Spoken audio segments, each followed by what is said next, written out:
Bismillahirrahmanirrahim. Innal hamdalillah nahmaduhu wa nasta'inuhu wa nastaghfiruh wa natubu ilaih wa na'udzu billahi min syururi anfusina wa min sayyiati a'malina.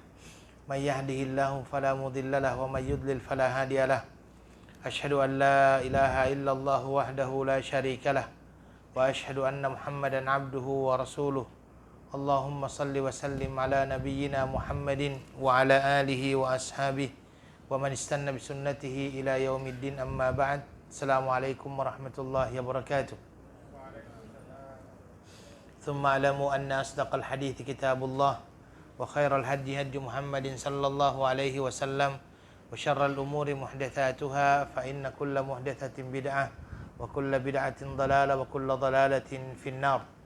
Ayyuhal ikhwah wal akhwat, alhamdulillah thumma alhamdulillah, segala puji bagi Allah Subhanahu wa taala yang kembali memberi kepada kita kesempatan untuk bertemu di tempat ini, dan berharap mudah-mudahan ini adalah pertemuan yang dirahmati oleh Allah Subhanahu wa taala. Salawat beserta salam kepada Nabi kita Muhammad sallallahu alaihi wasallam, Nabi akhir zaman.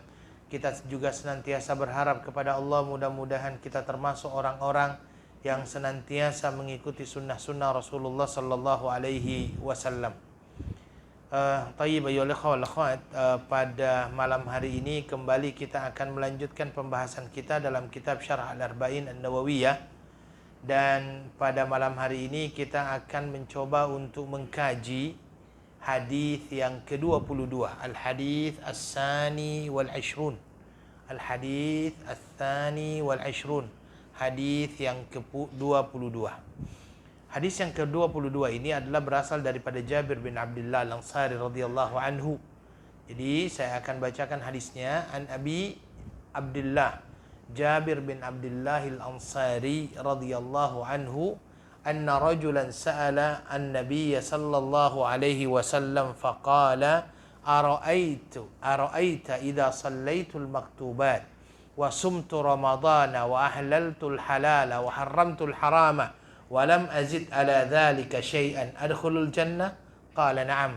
Rawahu Muslim. Wa ma'na harramtul haram ijtanabtuhu wa ma'na ahlaltul halal fa'altuhu mu'takidan hillahu. Jadi hadis ini berasal dari Abi Abdullah Jabir bin Abdullah Al-Ansari karena dia adalah dari kalangan Ansar, penduduk kota Madinah yang menyambut saudara-saudaranya dari Mekah yang dinamakan dengan Muhajirin. Al-Ansari radhiyallahu anhu anna rajulan, ada seorang laki-laki, sa'ala an-nabiy sallallahu alaihi wasallam, dia datang dan bertanya kepada Rasulullah sallallahu alaihi wasallam. Pertanyaannya adalah ara'aita, bagaimana pendapatmu ya Rasulullah, ataupun beritahu kepada aku ya Rasulullah, idza sallaitul maktubat, kalau seandainya saya sudah melaksanakan salat yang wajib, wa sumtu ramadan, dan berpuasa di bulan Ramadan, wa ahlaltul halal, dan saya pun menghalalkan apa yang dihalalkan. Maksudnya di sini, saya melakukannya karena saya meyakini bahwa hal itu adalah sesuatu yang halal. Wa harramtul haram, dan saya mengharamkan yang haram. Maksud daripada itu adalah saya menjauhi hal-hal yang haram. Walam azid ala dzalika syai'a, dan saya tidak menambah lagi. Hanya itu yang saya lakukan. Adkhulul jannah, adakah saya bisa digolongkan sebagai penghuni syurga? Qala na'am. Nabi sallallahu alaihi wasallam menyatakan, ya, kamu termasuk ahli syurga. Taib, pertama di sini Jabir bin Abdullah menceritakan kepada kita tentang datangnya seorang kepada Nabi sallallahu alaihi wasallam. Dan seorang ini tidak disebutkan di dalam hadis ini. Dan kita pun tidak perlu mengetahui sebenarnya siapa orangnya. Karena yang terpenting di sini adalah apa sebenarnya yang ditanyakan oleh orang ini, ya. Dan kita tidak perlu penat-penat untuk mencari ini siapa orangnya ini. Tidak perlu. Karena memang juga tidak disampaikan di dalam hadis. Maka kalau seandainya memang dia tidak disampaikan di dalam hadis tersebut, kita juga sebagai orang yang membaca hadis tersebut tidak perlu untuk penat-penat mencari siapa yang bertanya kepada Nabi sallallahu alaihi wasallam. Kecuali kalau seandainya orang itu tidak diketahui, maka hadis itu tidak terdapat riwayat yang berbeda-beda. Mungkin kita akan mencari. Tetapi kalau seandainya tidak ada, tidak perlu untuk dicari. Oke? Jadi ini yang pertama. Kemudian yang kedua, karena memang kadang-kadang ada orang yang disibukkan dengan sesuatu yang tidak penting dan meninggalkan sesuatu yang penting. Yang di sini yang penting itu adalah isi yang ditanyakan, bukan orang yang bertanya. Ya, isi yang ditanyakan bukan orang yang bertanya. Dan yang bertanya ini adalah salah seorang sahabat Nabi Shallallahu Alaihi Wasallam yang menurut para ulama, ya, sahabat-sahabat Nabi ini adalah orang-orang yang jujur. Sahabat-sahabat Nabi ini adalah orang-orang yang jujur. Makanya ketika dia datang kepada Nabi Shallallahu Alaihi Wasallam, dia bertanya. Apa pertanyaannya? Aro'aita. Aro'aita di sini ayolah wal akhwat. Ini banyak makna. Ya. Tetapi aro'aita di sini para ulama memaknainya dengan kata-kata akhbirni. Beritahu kepadaku wahai Muhammad. Apa yang dia minta? Dia bertanya tentang satu hal. Apa kata dia? Idza shallaitul maktuban. Kalau seandainya saya sudah menjalankan salat yang diwajibkan. Apa salat yang diwajibkan itu? 5 kali sehari semalam, ya.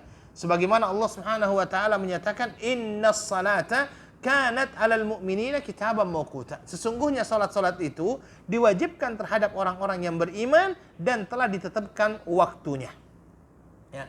Dan kita akhirnya tidak masuk kepada perdebatan berkenaan dengan salat-salat selain daripada salat 5 waktu ini. Karena terus terang selain daripada 5 waktu ini, ada beberapa pandangan ulama yang berbeda, ya, bahwasanya mereka berpendapat ada beberapa sholat yang dikatakan sebagai sholat yang wajib. Contohnya misalnya tentang sholat witir, oleh Imam Abu Hanifah dikatakannya wajib. Oke. Sholat sholat Idul Fitri dan Idul Adha, itu juga ada perdebatan di kalangan para ulama apakah ianya wajib ataupun dia adalah sunnah.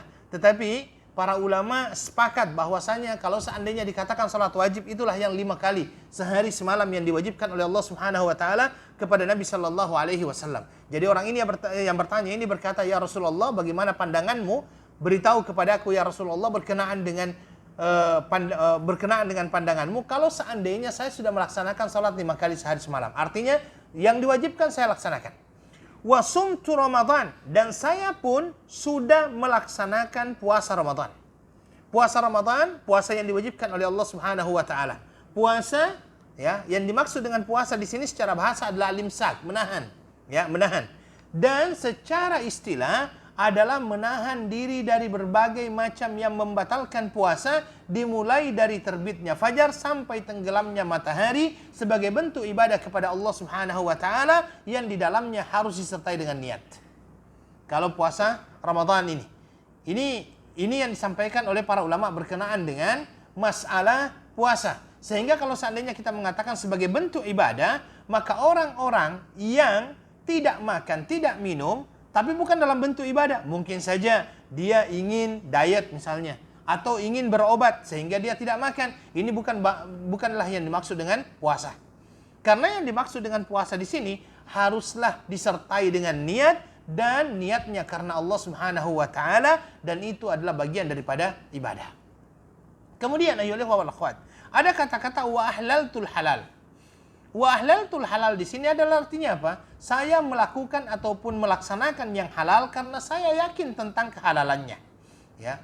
Karena ayolah wal akhwat, ketika kita mengatakan saya menghalalkan, maka ia mempunyai 2 makna. Yang pertama, kita harus yakin dan meyakini bahwa sesuatu itu adalah halal. Kemudian yang kedua adalah melaksanakan hal-hal yang halal itu. Ini makna daripada ahlaltul halal. Wa haramtul haram, mengharamkan sesuatu yang haram. Artinya apa? Saya menghindarkan diri dari perbuatan-perbuatan yang haram karena meyakini hal tersebut adalah sesuatu yang diharamkan oleh Allah Subhanahu wa taala. Ya. Al-Imam An-Nawawi setelah menjelaskan ataupun membawakan hadis ini, ya, membawakan hadis ini tidak menyatakan dan tidak menjelaskan makna daripada wa haramtul haram, ya. Tetapi dia hanya mengatakan istanadtuhu, saya menghindarinya. Ya.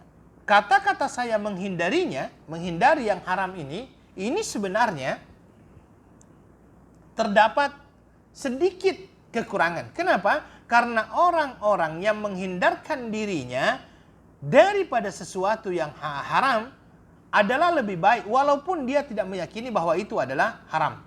Tetapi kalau seandainya dia meyakini bahwa sesuatu yang haram tersebut dan kemudian dia hindarkan dirinya dari melaksanakan yang haram tersebut, maka ketika dia tinggalkan yang haram itu, inilah bagian daripada ibadah yang akhirnya akan mendapatkan pahala dari Allah Subhanahu wa taala. Bukan hanya ditinggalkan begitu saja. Misalnya saja, ada seseorang yang meninggalkan minum khamar. Ada seseorang yang meninggalkan minum khamar. Saya berikan dua skenario. Seseorang meninggalkan minum khamar karena dia menyadari bahwasanya alkohol itu berbahaya untuk dirinya. Oke, satu skenario. Skenario kedua, ya, ada orang yang meninggalkan sesuatu minuman keras tadi, sama-sama meninggalkan minuman keras, tapi yang pertama ini karena dia menyadari bahwasanya alkohol itu, minuman beralkohol itu membahayakan dirinya. Tetapi yang kedua, dia meninggalkan sesuatu, minuman khamar ini, minuman yang beralkohol ini, karena pertama, dia meyakini bahwa itu adalah sesuatu yang haram. Kemudian dia akhirnya meninggalkan itu semata-mata karena Allah Subhanahu wa taala melarangnya. Kira-kira kalau kita mau lihat dari dua skenario itu, mana kira-kira yang akan mendapatkan pahala? Yang kedua. Ya. Yang kedua, makanya menghindarkan diri dari yang namanya maksiat itu tidak cukup. Harus kita yakini bahwa itu adalah sesuatu yang haram dan dilarang oleh Allah Subhanahu wa taala sehingga kita tinggalkan itu karena Allah. Kita tinggalkan itu karena Allah. Inilah orang-orang yang akan mendapatkan pahala dari meninggalkan sesuatu yang haram. Oke, selanjutnya dia bertanya, adkhulul jannah? Kalau seandainya semua itu yang ya Rasulullah saya sudah lakukan, adakah saya masuk dalam syurga? Syurga yang dimaksud di sini adalah syurga, tempat keindahan, tempat kenikmatan yang dijanjikan oleh Allah Subhanahu wa taala terhadap orang-orang yang bertakwa. Di dalamnya adalah semua kesenangan yang tidak pernah terlihat oleh mata, tidak pernah terdengar oleh telinga, dan bahkan tidak pernah terdetik di dalam hati seorang pun dari manusia. Di dalam syurga, di dalamnya ada berbagai macam buah-buahan. Ada korma, ada apa lagi? Rumman, ya. Kemudian ada semua buah-buahan yang enak-enak ada di dalamnya, ya. Kemudian di dalamnya juga ada susu, ada asal itu madu dan lain sebagainya. Itu adalah keindahan yang disampaikan oleh Allah Subhanahu wa taala. Tetapi yang perlu untuk kita ketahui di sini bersama ayolah wal akhwat, segala nama-nama yang disebutkan oleh Allah ada di dalam syurga jangan dibayangkan sama dengan apa yang ada di dunia. Nama sama, hakikat berbeda. Nama sama, hakikat yang berbeda. Ya, sama-sama kurma, tetapi kurma yang ada di surga berbeda dengan kurma yang ada di dunia. Sama-sama susu, tetapi susu yang ada di surga berbeda dengan susu yang ada di dunia. Sama-sama daging, tetapi daging yang ada di surga berbeda dengan daging yang ada di dunia. Yang apa yang ada di surga ini adalah sesuatu yang tidak pernah terbayangkan oleh mata. Ya, yang tidak pernah terbayangkan oleh mata. Tidak pernah terlihat oleh mata, tidak pernah terbayangkan oleh diri seorang pun. Makanya di dalam Al-Quran dikatakan, فَلَا تَعْلَمُ نَفْسٌ مَا أُخْفِيَ لَهُ مِنْ قُرَّةِ أَعْيُنٍ. Ya. Tidak ada satupun orang yang bisa mengetahui apa yang Allah Subhanahu wa taala siapkan yang ada di surga. Ya. Dan Nabi SAW juga menyatakan, وَإِدَّتْ لِعِبَادِيَ الصَّالِحِينَ مَا لَا عَيْنٌ رَأَتْ وَلَا أُذُنٌ سَمِعَتْ وَلَا خَطَرَ عَنْ قَلْبِ بَشَرٍ عَلَى قَلْبِ بَشَرٍ. Nabi SAW sampaikan, Allah Subhanahu wa taala menyiapkan untuk hamba-hambanya yang saleh apa-apa yang belum pernah terlihat oleh mata, belum pernah terdengar oleh telinga dan tidak pernah terdetik di dalam hati seseorang. Ya. Kemudian Nabi sallallahu alaihi wasallam menyatakan, "Na'am, ya, kamu akan masuk surga."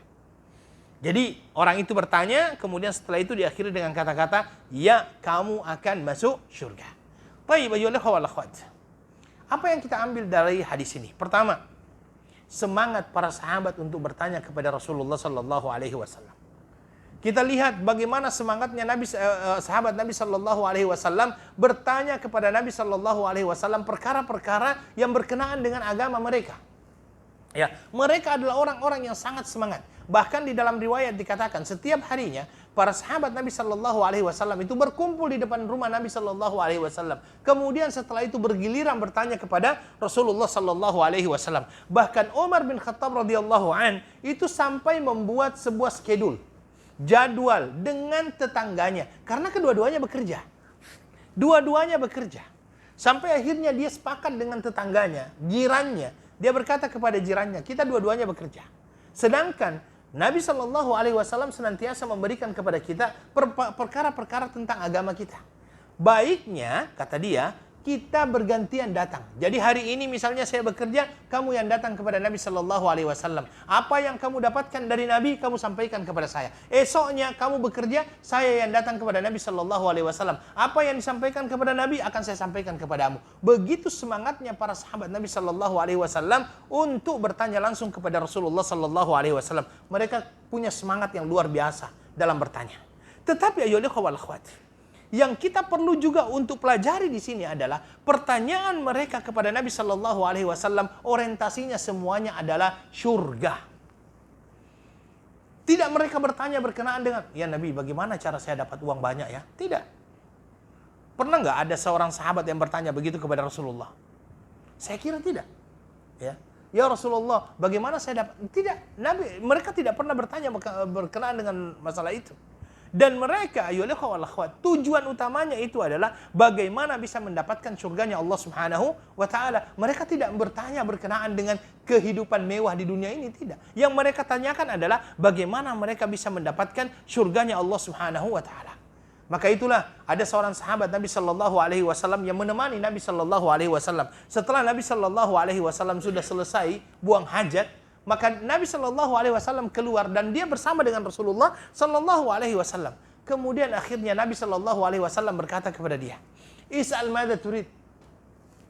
Tanya, minta apa sih sebenarnya yang kamu mau minta?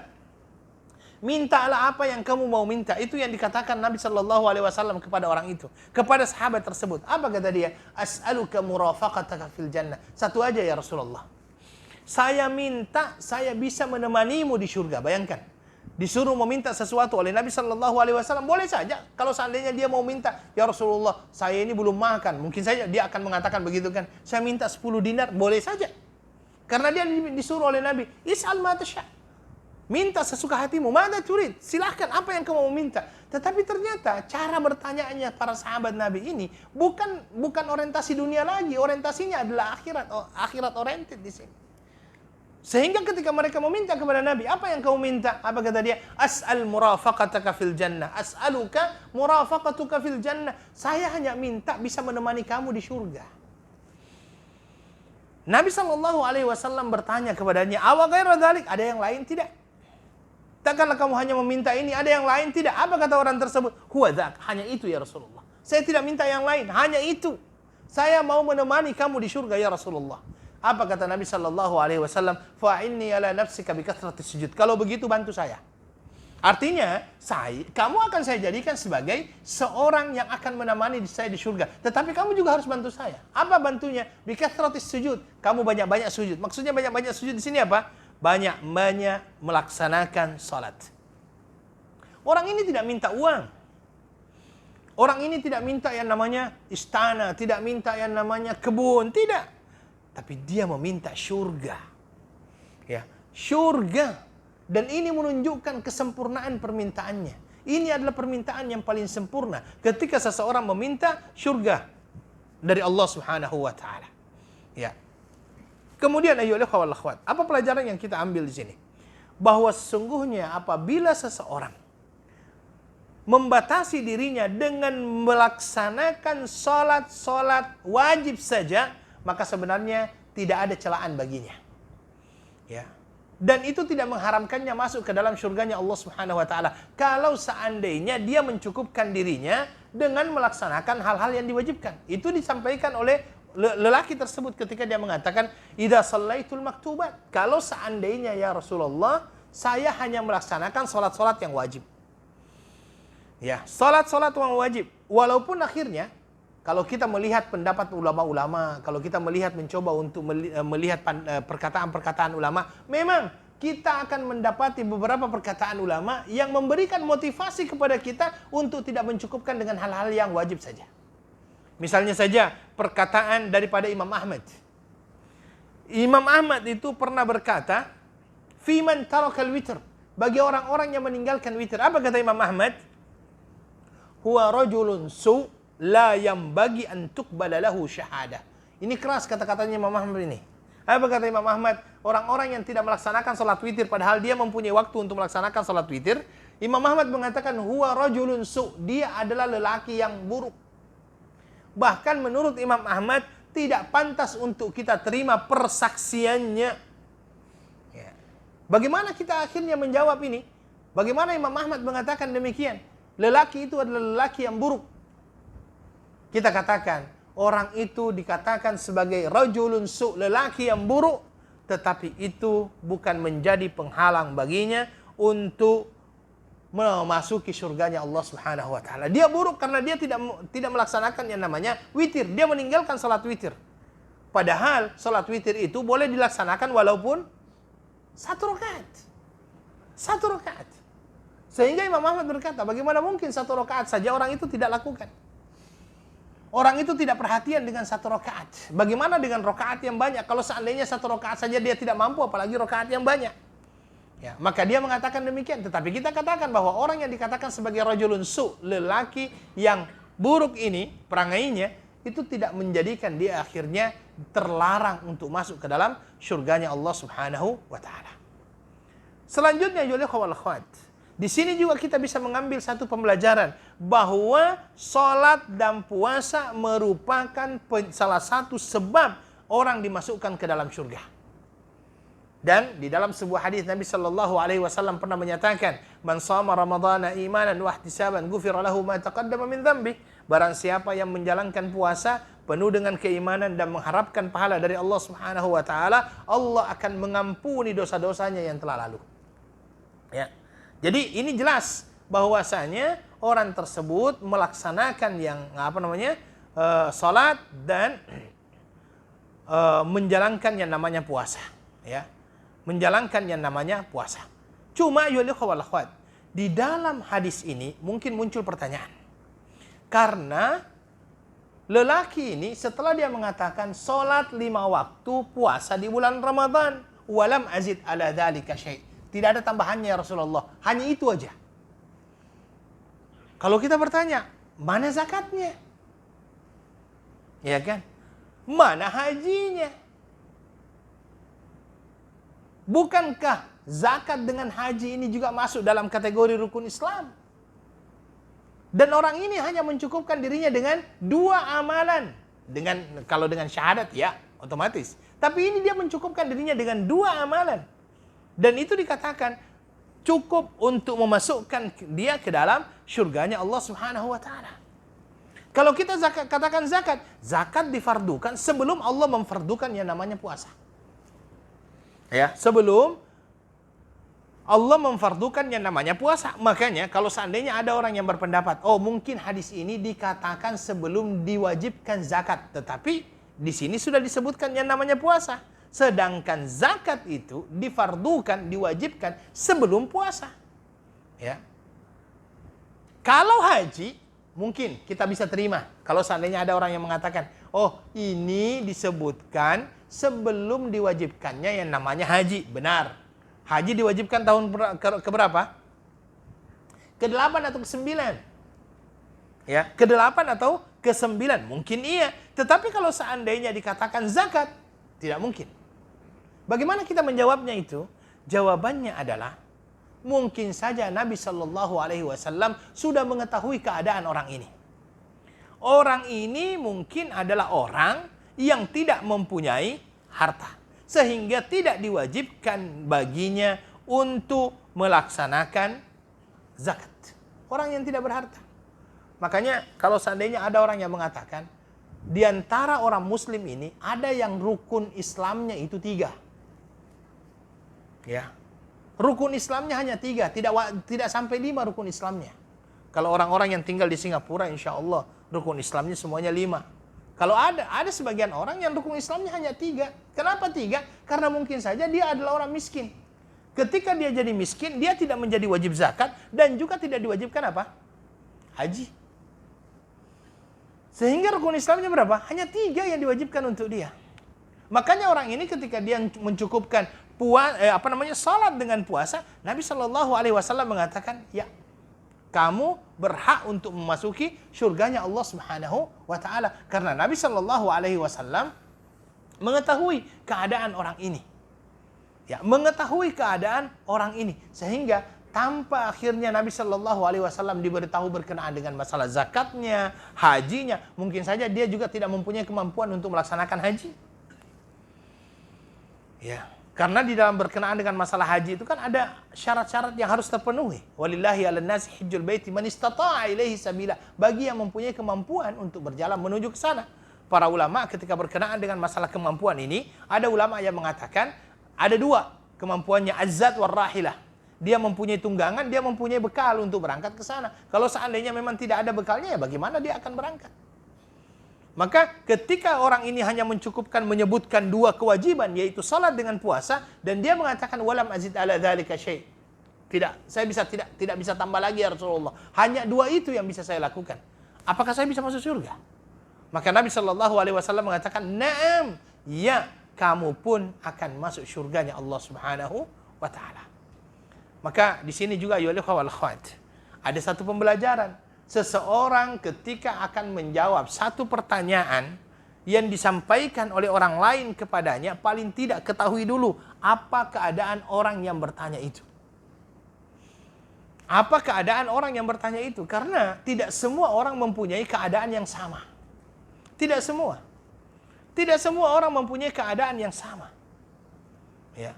Mungkin saja ada orang, makanya cara kita berdakwah kepada orang kan berbeda-beda. Dan lihat, Nabi Shallallahu Alaihi Wasallam ketika ditanya satu pertanyaan, biasanya mempunyai jawaban yang juga berbeda-beda. Sebelumnya kita sudah ambil, ada orang yang bertanya kepada Nabi, dia minta nasihat. Apa kata Nabi? Jangan marah. Yang kedua, datang kepada Nabi. Apa yang dikatakan oleh Nabi? Istiqamah. Itu kan adalah hal-hal yang memang dilihat oleh Nabi Shallallahu Alaihi Wasallam. Ya, jangan sampai orang miskin disuruh untuk berinfak. Wah, datang orang yang tidak ada harta, diberikan nasihat untuk kamu harus banyak berinfak di jalan Allah. Ini tidak kena tempatnya. Tidak kena dengan tempatnya. Ya. Kalau orang miskin disuruh untuk bersabar, ya. Ya, disuruh untuk bersabar, ya. Kalau orang kaya disuruh untuk bersyukur, ya. Ini kena pada tempatnya. Begitulah Nabi Shallallahu Alaihi Wasallam berdakwah. Begitulah Nabi Shallallahu Alaihi Wasallam berdakwah. Karena terkadang jawaban-jawaban yang disampaikan oleh Nabi Shallallahu Alaihi Wasallam kepada orang yang bertanya kepada Rasulullah itu berbeda antara satu dengan yang lainnya, menunjukkan bahwa Nabi memahami karakter sahabat-sahabatnya sebelum memberikan jawaban kepadanya. Dan itu yang penting. Karena jangan sampai kita menyamaratakan semuanya. Wallahu ta'ala a'lam. Ini hadis yang ke-22. InsyaAllah malam ini kita ambil juga hadis yang ke-23. Ya. Ke-23 al-hadis al-thalith wal-ishrun. Ya, al-hadis al-thalith wal-ishrun. Hadis yang ke-23. An Abi Malik al-Haris bin Asim al-Ash'ari radhiyallahu anhu qala Rasulullah sallallahu alaihi wasallam at-tuhuru syatrul iman walhamdulillahi tamla'ul mizan wa subhanallahi walhamdulillahi tamla'an ya tamla'u ma baina as-sama'i wal ard was-salatu nurun was-sadaqatu burhanun was-sabru diyaun wal qur'anu hujjatun laka aw alayk wa kullu an-nasi yaqdu fabayi'un nafsahu famu'tiquha aw mubiquha rawahu Muslim. Baik. Hadis dari Abi Malik al-Haris bin Asim al-Ash'ari radhiyallahu anhu, dia mengatakan bahwasanya Rasulullah sallallahu alaihi wasallam menyatakan at-tuhur syatrul iman, bersuci itu adalah setengah daripada iman. Walhamdulillah, ucapan alhamdulillah tamla'ul mizan, itulah yang akan memenuhi timbangan. Wa subhanallahi walhamdulillah, ucapan subhanallah walhamdulillah akan memenuhi antara langit dan bumi. Was-salatu nurun, salat itu adalah cahaya. Was-sadaqatu burhanun, dan sedekah itu adalah bukti. Was-sabru diyaun, dan kesabaran itu adalah cahaya. wal Qur'anu hujjatun laka aw 'alaik. Quran itu akan menjadi hujjah bagimu sebagai temanmu atau akan menjadi musuhmu. Kullun nasi yaghdu, semua orang akan pergi. Fabayyun nafsahu, dan dia akan menjual dirinya. Famu'tiquha aw mubiquha, adakah dia akan beruntung atau dia akan menjadi orang yang rugi. Ya, begitu terjemahan secara bebasnya, ya. Oke.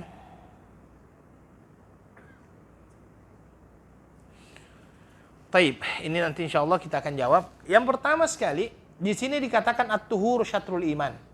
Bersuci itu adalah setengah daripada iman. Kenapa? Karena iman itu sendiri adalah terdiri dari dua. Yang pertama, dengan mensucikan diri dari perbuatan-perbuatan maksiat. Itu iman. Jadi iman itu dibagi dua. Yang pertama adalah mensucikan diri dari perbuatan-perbuatan maksiat. Setengah yang kedua adalah apa? Melakukan kewajiban-kewajiban dan ketaatan-ketaatan kepada Allah Subhanahu wa taala. Maka kenapa dikatakan bersuci itu setengah daripada iman? Karena yang dimaksud dengan iman ini hanya akan terlaksana dengan dua hal. Pertama, kita tinggalkan perbuatan maksiat. Yang kedua, kita lakukan perbuatan ketaatan. Maka bersuci setengah daripada iman. Maka bersuci di sini dia lebih luas maknanya. Ya, bersuci di sini lebih luas maknanya. Kenapa? Karena kalau kita mengatakan bersuci bukan artinya berwudu dengan mandi saja, tetapi membersihkan hati, membersihkan diri dari perbuatan-perbuatan maksiat. Ini masuk dalam kategori at-tuhur, ya. Ini masuk dalam kategori at-tuhur. Oke? Kemudian ayyuhal ikhwah wal akhwat, sebagian ulama mencoba untuk menafsirkan kata-kata syatrul iman, at-tuhur syatrul iman di sini. Mereka mengatakan yang dimaksud dengan at-tuhur ini adalah mensucikan diri dengan meninggalkan kesyirikan. Kenapa? Karena kesyirikan itu sendiri adalah merupakan najis. Ya, perbuatan najis, kotor.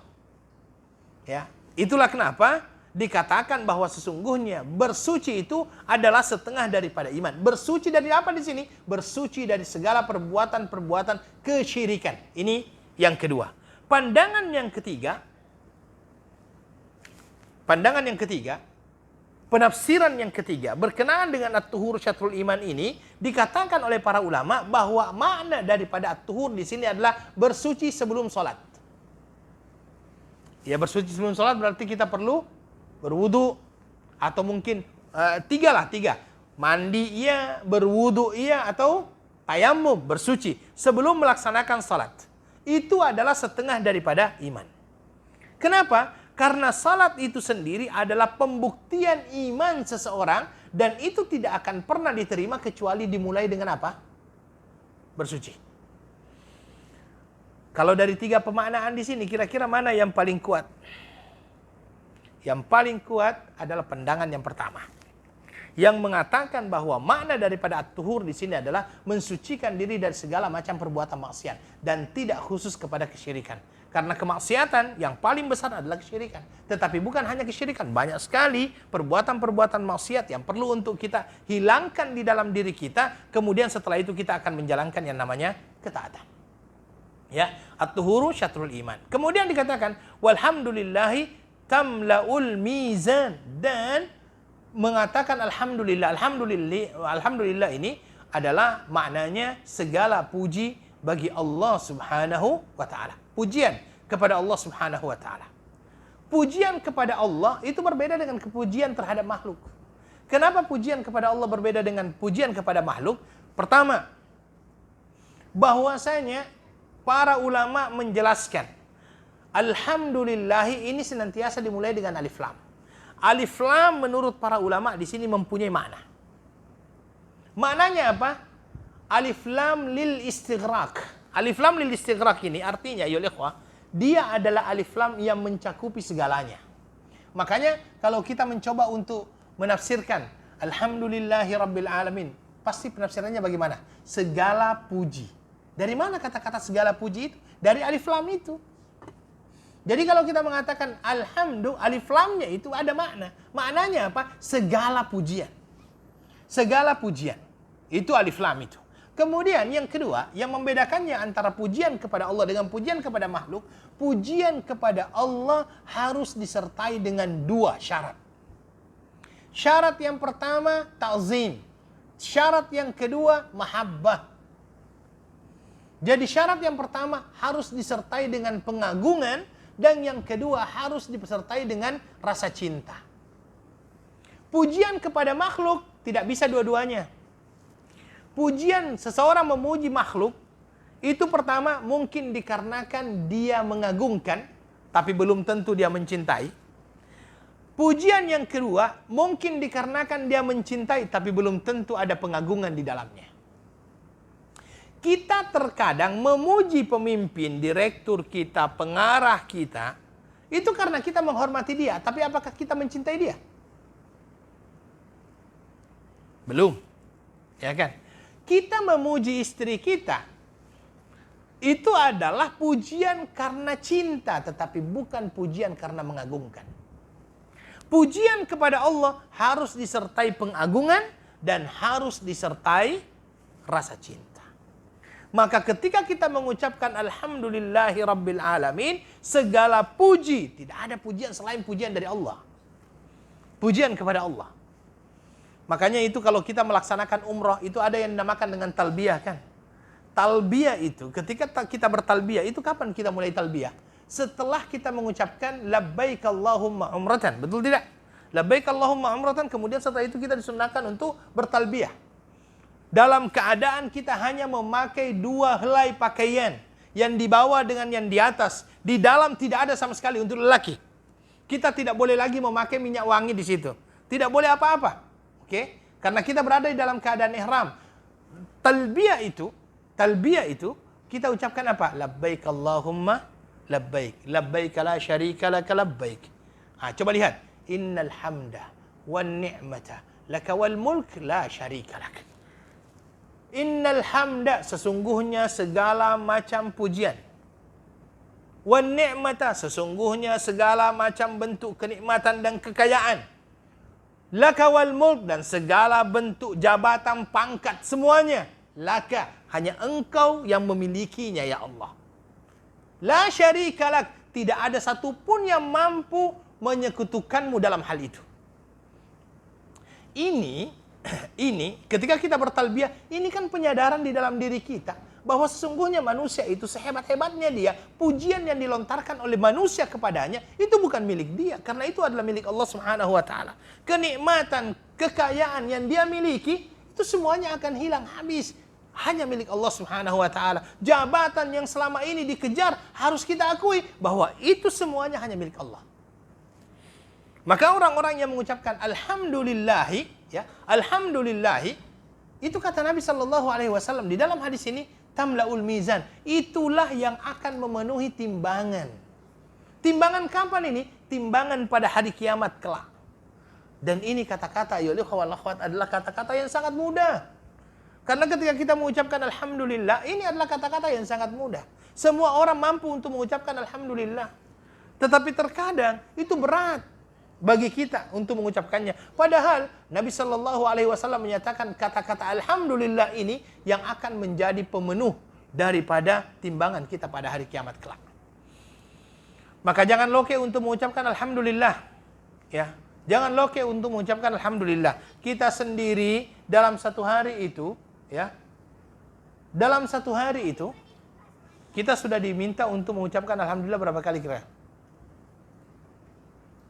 Karena setiap selesai sholat berapa kali? 33 kan? Ya, 33 saja kali 5 sudah berapa itu? Ya, 165. Begitu kan? Ya, 165 kali kalau nggak salah. Nah, ini adalah merupakan hal yang memang disampaikan oleh Nabi SAW. Tapi bukan hanya setelah sholat. Mungkin di tempat setelah sholat juga kita boleh untuk mengucapkan alhamdulillah. Ya. Dan ayo ikhwah, pada hari kiamat tidak ada orang yang akan dizalimi oleh Allah Subhanahu wa taala. Semuanya sesuai dengan apa yang dia lakukan. Kemudian, Ayolah wal akhwat. Setelah itu Nabi sallallahu alaihi wasallam menyatakan wa subhanallahi walhamdulillahi tamla'u atau tamla'ani. Ada dua kata di situ, tamla'u dengan tamla'ani. Ini tamla'u atau tamla'ani ini adalah bentuk keraguan dari seorang perawi. Jadi perawi itu ragu apakah Nabi mengatakan tamla'u atau Nabi mengatakan tamla'ani, ya. Dan para perawi hadis ketika dia mendapatkan kata-kata seperti ini, dia biasanya menyebutkan semuanya tamla'u atau tamla'ani. Sebagai bentuk apa? Sebagai bentuk untuk kehati-hatian. Karena jangan sampai dia mengatakan sesuatu yang tidak disampaikan oleh Rasulullah sallallahu alaihi wasallam. Maka dia mencoba untuk menyampaikannya sesuai dengan apa yang disampaikan oleh Rasulullah sallallahu alaihi wasallam. Bismillah.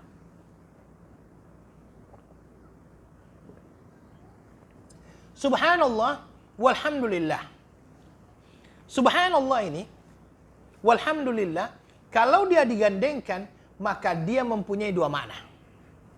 Makna yang pertama dia nafi dan makna yang kedua dia itsbatkan. Ketika seseorang mengucapkan subhanallah berarti dia menafikan. Apa yang dia nafikan?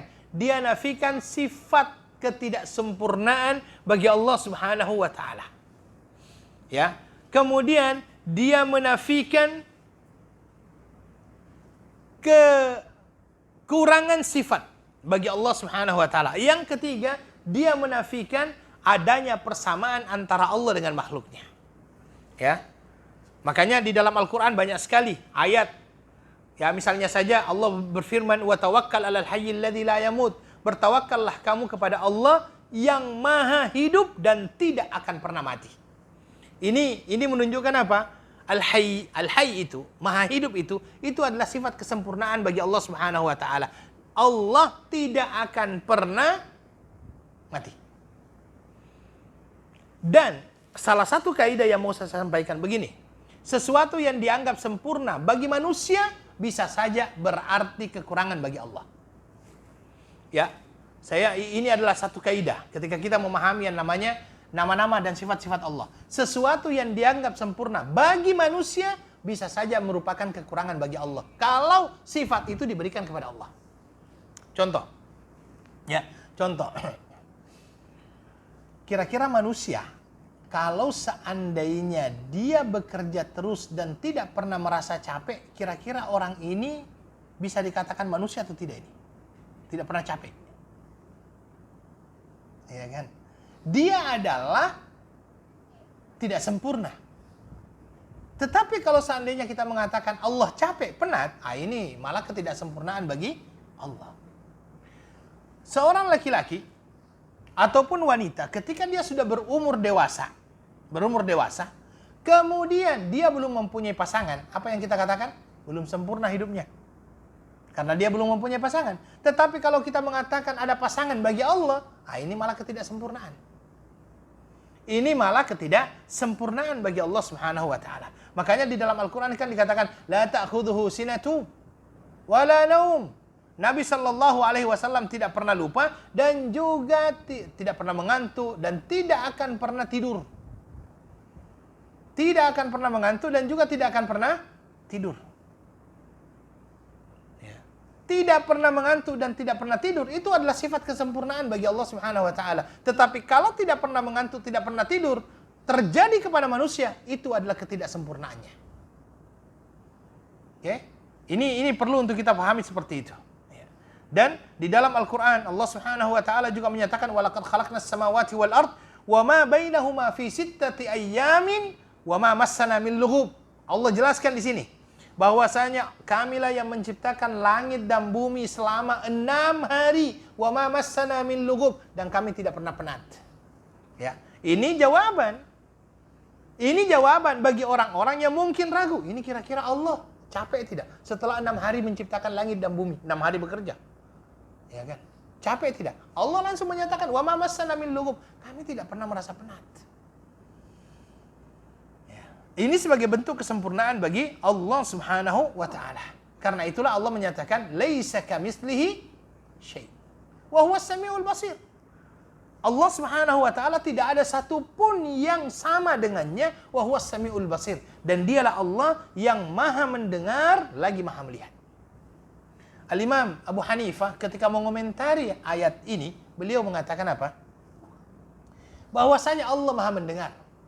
Walakinnahu yasma'u laisa kasam'ina wa yubsiru laisa kabasarina. Allah Maha mendengar, tetapi Allah Maha mendengar tidak sama dengan cara kita mendengar. Allah Maha melihat tidak sama dengan cara manusia melihat. Sehingga tidak boleh disamakan antara Allah dengan manusia, ya. Tidak boleh disamakan antara Allah dengan manusia. Baik, ini yang disampaikan oleh Allah Subhanahu wa taala. Oke. Dan kalau kita menyamakan manusia dengan makhluk, ya, menyamakan manusia dengan makhluk, ini sebenarnya menurunkan derajat Allah Subhanahu wa taala. Karena kita samakan dengan sesuatu yang tidak sempurna. Allah sempurna dengan segala sifatnya. Sempurna dengan segala namanya. Oke? Maka ketika kita mengatakan subhanallahi walhamdulillah, tamla'ani atau tamla'u ma bainas sama'i wal ard. Ya, kalau kita lihat dikatakan di sini bahwasanya kata-kata subhanallah walhamdulillah ini memenuhi langit dan bumi. Besarnya pahala yang dijanjikan oleh Allah Subhanahu wa taala. Bukan hanya kalau kita mengucapkan subhanallah walhamdulillah memenuhi Singapura saja, memenuhi langit dan bumi semuanya. Dan kalau kita memahami ini, insya Allah kita tidak akan pernah melepaskan zikir ini dimanapun kita berada. Karena subhanallah walhamdulillah tamla'ani wa tamla'u ma bainas sama'i wal ard. Kemudian dikatakan ayyuhal ikhwah wal akhwat, wassalatu nurun. Wassalatu nurun, salat itu adalah cahaya. Salat apa yang dimaksud di sini? Dua-dua salat. Dua salat itu salat apa? Salat wajib dengan salat sunnah. Salat wajib dengan salat sunnah. Cahaya di mana? Cahaya di hati. Cahaya di wajah. Taib, ayyuhal ikhwah, saya katakan begini. Ketika ada dua orang, sama-sama handsome, tapi satunya senantiasa melaksanakan sholat, satunya tidak pernah sholat. Kira-kira di wajahnya nampak tak? Nampak apa? Nampak. Orang yang biasanya melaksanakan sholat seperti, Masya Allah, seperti mudah-mudahan kita semuanya di sini, itu nampak wajahnya itu lebih bercahaya dibandingkan orang-orang yang tidak melaksanakan sholat. Walaupun dia mungkin handsome atau apapun, perawatan satu kali dalam satu bulan, dua kali dalam satu bulan, tetap saja orang-orang yang melaksanakan sholat itu ada cahaya. Dan itu memang janji Allah Subhanahu wa ta'ala. Dan kalau seandainya kita datang ke masjid, kan itu doanya. Allahumma ij'al fi qalbi nura wa fi wajhi nura. Itu adalah doa yang disampaikan oleh Rasulullah sallallahu alaihi wasallam. Cahaya di kuburannya. Wa fi qabri nura. Cahaya di waktu dia dibangkitkan oleh Allah Subhanahu wa ta'ala pada hari kiamat kelak. Bahkan Nabi sallallahu alaihi wasallam ditanya, bagaimana engkau mengenali nanti umatmu? Karena di hadapan manusia yang bermiliar-miliar, wallahu alam, mungkin sampai itu billion ya, mungkin saja sampai triliun nantinya, wallahu alam berapa jumlah manusia nantinya menjelang kiamat itu. Nabi sallallahu alaihi wasallam ditanya, bagaimana engkau bisa mengenali ini umatmu? Kata Nabi sallallahu alaihi wasallam, adakah engkau mampu membedakan antara kuda putih dengan kuda hitam? Jelas atau tidak? Ya. Dan kata Nabi sallallahu alaihi wasallam, umatku nantinya pada hari kiamat wajahnya akan bercahaya. Karena kenapa? Ghurratul muhajjalin. Bercahaya karena min atharil wudu. Atharil wudu, karena kesan daripada wudu yang dia lakukan. Itu yang disampaikan oleh Rasulullah sallallahu alaihi wasallam. Begitu Nabi mengenali wajah, begitulah Nabi sallallahu alaihi wasallam mengenali umatnya pada hari kiamat, karena umatnya wajahnya bercahaya karena apa? Adanya dia melaksanakan salat. Dimulai dengan wudu. Ya. Ketika kita melaksanakan salat dengan baik, benar, sesuai dengan sunnah Rasulullah sallallahu alaihi wasallam, penuh keikhlasan, sesuai dengan yang ditunjukkan oleh Rasulullah sallallahu alaihi wasallam. Kemudian setelah itu kita hadirkan kehusyuan di dalam kita melaksanakan salat tersebut, insyaallah kita akan merasakan kelezatan yang luar biasa, ya, luar biasa. Karena itulah Nabi Shallallahu Alaihi Wasallam setiap beliau dalam keadaan penat, istirahatnya itu dengan apa? Dengan sholat. Nabi sallallahu alaihi wasallam menyatakan ju'ilat qurratu ainin li fis salah. Ya, saya dijadikan hiburan saya, Allah menjadikan hiburan bagi saya itu dalam salatku. Jadi memang Masya Allah Nabi sallallahu alaihi wasallam dan salat ini ya ikhwal akhwat. Saya katakan satu-satunya perintah yang diterima oleh Nabi sallallahu alaihi wasallam tanpa perantara. Ini satu-satunya perintah yang diterima oleh Nabi sallallahu alaihi wasallam tanpa perantara karena dia terimanya pada waktu malam Isra wal Mi'raj langsung dari Allah Subhanahu wa taala. Pentingnya yang namanya salat. Yang dinamakan salat itu tidak ada istilahnya off. Tidak ada off kecuali untuk wanita. Jadi kalau ada laki-laki yang tidak salat mungkin dia haid. Ya karena yang boleh tidak salat yang haid kan atau nifas. Kalau dia mengatakan saya tidak haid, saya tidak nifas, berarti gila. Kan itu. Orang boleh tidak salat untuk laki-laki itu, ya. Kalau dia tidak haid nifas berarti dia gila. Karena orang gila terlepas dari kewajiban salat. Ya. Dan yang dinamakan dengan salat ini saya katakan tadi tidak ada istilah off. Kalau dia tidak bisa berdiri, duduk. Tidak bisa duduk, baring. Tidak bisa baring, isyarat. Kalau seandainya sudah tidak bisa dengan isyarat, disolatkan. Seperti itu aja. Ya, seperti itu aja. Makanya Nabi SAW mengatakan, salat itu adalah cahaya. Cahaya. Maka, jangan sampai meninggalkan yang namanya salat ini. Kemudian dikatakan, was-sadaqatu burhan. Burhan itu adalah dalil.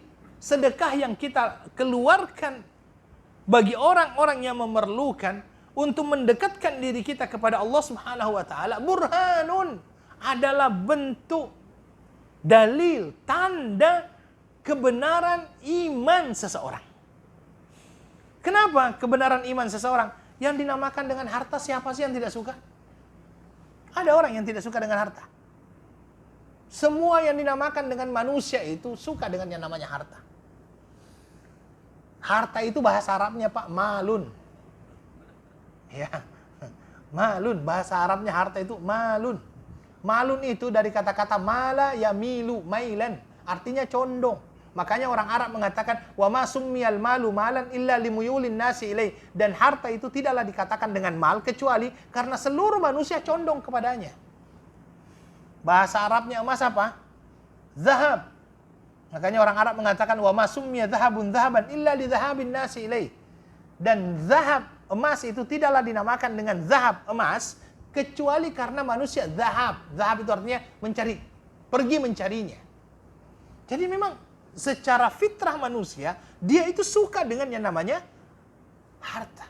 Dan seseorang yang mampu mengeluarkan sesuatu yang disukainya, ya, seseorang yang mampu mengeluarkan sesuatu yang disukainya, ini karena adanya keimanan, ini adalah bentuk kebenaran iman orang tersebut. Karena itulah Nabi SAW menyatakan, as-sadaqatu burhan. Sedekah itu adalah sebagai pembuktian. Pembuktian apa? Pembuktian keimanan seseorang karena dia mampu untuk memberikan sesuatu yang dia cintai. Ya. Dia mau berkorban terhadap sesuatu yang dia cintai. Maka ayo ikhwah wal akhwat, di dalam Al-Qur'an Allah Subhanahu wa taala berfirman, lan tanalul birra hatta tunfiqu mimma tuhibbun. Kalian pun tidak akan pernah mendapatkan kebaikan dari infak yang Anda sampaikan sampai kalian menginfakkan apa yang kalian sukai, cintai. Karena terkadang ketika seseorang mau menginfakkan hartanya, itu memang dia sudah tidak suka. Nah, ini sudah tidak dipakai, kasihlah. Ya. Coba yang masih dipakai dikasih. Wah, ini pembuktian daripada keimanan seseorang. Ya, saya tahu Banzen tiba-tiba ambil jam tangannya, ini saya suka, ambil. Wah, gitu kan. Itu adalah bukti pembuktian itu. Lan tanalul birra hatta tunfiqu mimma tuhibbun. Itu yang disampaikan oleh Allah Subhanahu wa taala di dalam Al-Qur'an. Maka itu adalah bentuk, ya, bukti bahwa dia adalah mempunyai keimanan, ya, orang-orang yang memberi. Kemudian was-sabru diya. Was-sabru diya'un. Ada di sini saya katakan maknanya, kalau kita maknakan, sabar itu dia itu artinya cahaya. Salat nur, sabar dia. Apa perbedaan antara nur dengan dia? Ya, sama-sama cahaya. Tetapi untuk salat Nabi mengatakan nur, tetapi untuk sabar Nabi mengatakan dia itu adalah cahaya yang panas. Nur, cahaya yang tidak panas. Kalau kita mengatakan dia cahaya yang panas. Kenapa dikatakan cahaya yang panas? Karena seseorang ketika dia diberikan yang namanya kesabaran, biasanya kesabaran yang dia dapatkan itu setelah menjalani sesuatu yang pahit. Maka dikatakan bahwasanya kesabaran itu adalah cahaya, tetapi cahaya yang dia dapatkan itu setelah menjalani sesuatu yang dia mungkin tidak sukai. Ya, karena ayyuhal ikhwah, yang dimaksud dengan kesabaran di sini bagaimana kita menahan diri kita dari sesuatu yang diharamkan oleh Allah Subhanahu wa taala ketika tertimpa musibah atau yang lainnya. Dan para ulama membagi yang namanya kesabaran menjadi 3. Kesabaran yang pertama adalah kesabaran dalam menjalankan ketaatan kepada Allah Subhanahu wa taala. Saya terus terang saya katakan, yang dinamakan dengan kewajiban kepada Allah Subhanahu wa taala ini terkadang susah. Ya, terkadang susah. Tetapi kalau seandainya Allah tidak menganugerahkan kepada kita sabar, mungkin kita tidak mampu untuk menjalankan kewajiban tersebut. Ketika muazzin mengucapkan Allahu Akbar waktu subuh, itu lagi enak-enaknya, tinggal tarik selimut jadi. Apalagi kalau lagi hujan. Ya kan? Kalau seandainya kita tidak diberikan yang namanya kesabaran oleh Allah Subhanahu wa taala untuk menjalani ketaatan itu, susah. Kesabaran di dalam melaksanakan puasa misalnya. Itu juga tidak mudah. Bagaimana tidak mudah? Kita pukul 6 keluar dari masjid misalnya dari Muhammadiyah di bulan Ramadan, jalan lewat di depannya Raima. Raima orang sudah makan prata. Apa tidak mudah? Apa tidak ini itu? Tidak susah. Susah. Tetapi Allah memberikan kepada kita kesabaran untuk bertahan di atas ketaatan tersebut. Itu yang pertama. Yang kedua, sabar dalam menghindarkan diri kita daripada yang namanya kemaksiatan. Kenapa? Nafsu kita ini senantiasa mengajak kita untuk melakukan perbuatan-perbuatan yang tidak baik. Maka kita bersabar dengan itu. Dan yang ketiga adalah sabar dalam dalam menghadapi takdir yang Allah takdirkan kepada kita dalam bentuk bencana dan yang lainnya. Syukran, saya kira itu yang bisa kami sampaikan pada malam hari ini. Mudah-mudahan bisa bermanfaat bagi kita semuanya. Saya akhiri dengan doa kafaratul majlis. Subhanakallahumma bihamdika asyhadu an la ilaha illa anta astaghfiruka wa atubu ilaik. Assalamualaikum warahmatullahi wabarakatuh.